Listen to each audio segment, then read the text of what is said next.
આજ સવારે વહેલા એક મિત્રનો ફોન આવ્યો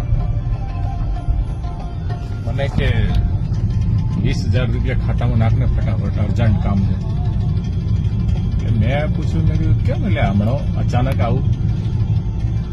એટલે કે જોઈએ છે મારે ઓઢામણા લાવવા છે. ઓઢામણા યાર ચોમાસામાં હાલ તારે એવી શું જરૂર પડે ને? હમણાં તો તારું ઓપરેશન કરાયેલું છે.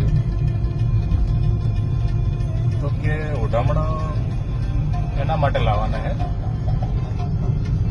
કે લોકો બધા બોલાવવા આવશે ને એટલે મારે કરવા પડશે સામે.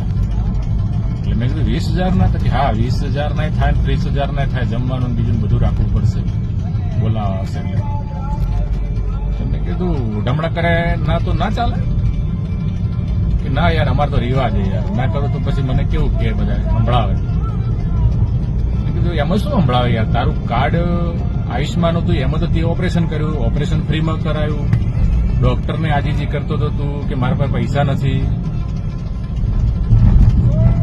તો કે યાર શું કરવું? સમાજમાં રહેવું તો આ તો કરવું પડશે. તો મને એવું લાગ્યું કે ચલ હું સમાજમાં કીધું વાત કરું. મને કે યાર તમારો સમાજ અલગ, અમારો સમાજ અલગ. આ બધી વાતો તને નહીં ખબર પડે. તું હોય તો મને ટ્રાન્સફર કર.